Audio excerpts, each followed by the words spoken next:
ఆటిజంలో clinical psychologist యొక్క role ఏంటి, అలాగే అసెస్మెంట్స్ అంటే క్లినికల్ అసెస్మెంట్స్ యొక్క రోల్ ఏంటి అన్న దాని గురించి ఈరోజు మనం ఈ వీడియోలో తెలుసుకుందాం. చాలా మందికి అసలు సైకలాజికల్ ఇంటర్వెన్షన్స్ ఆటిజంలో ఇంపార్టెంట్ అన్న విషయం తెలియదు. అసలు ముందుగా ఎవరిని కన్సల్ట్ అవ్వాలో కూడా తెలియదు. దానివల్ల చాలా వరకు మిస్లీడ్ అవుతున్నారు. నిజానికి ఆటిజంని ఫస్ట్ మనం నిర్ధారించాల్సింది సెంట్రల్ గైడ్లైన్స్ టెస్టులు చేసి క్లినికల్ సైకాలజిస్టు మీకు నిర్ధారించాల్సి ఉంటుంది.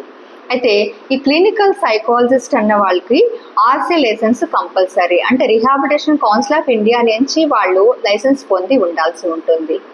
ఇకపోతే వీళ్ళు మీకు క్లియర్గా క్లినికల్ ఇంటర్వెన్షన్స్ చేస్తారు. అంటే క్లినికల్ ఇంటర్వ్యూ తీసుకొని తద్వారా మీ పిల్లలకి ఏజ్ క్రైటీరియా అలాగే డయాగ్నోస్టిక్ క్రైటీరియాను బేస్ చేసుకొని కొన్ని సైకలాజికల్ టెస్టులు అప్లై చేస్తారు. ఇవి కూడా సెంట్రల్ గైడ్లైన్స్ని అనుసరించి చేయడం జరుగుతుంది. తద్వారా పిల్లల్లో ఏమైనా కోమార్బిడిటీ కండిషన్స్ ఉన్నాయా, అలాగే ఆటిజం ఉంటే అది ఎంత పర్సెంటేజ్లో ఉంది, ఏ లెవెల్లో వెళ్తుందన్న దాన్ని కూడా వీళ్ళు నిర్ధారణ చేస్తారు.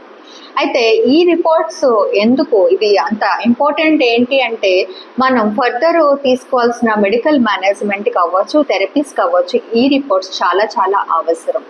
అయితే మనము ఆటిజం లక్షణాలను గుర్తించిన తర్వాత అలాగే డయాగ్నోసిస్ పెట్టిన తర్వాత ఎలాంటి ట్రీట్మెంట్స్ తీసుకోవాలి, అసలు ఎవరి దగ్గర ట్రీట్మెంట్స్ తీసుకోవాలి, ఏ సెంటర్ పడితే ఆ సెంటర్కి వెళ్ళొచ్చా అన్న దాని గురించి మనం ఫర్దర్ వీడియోలో డిస్కషన్ చేద్దాం.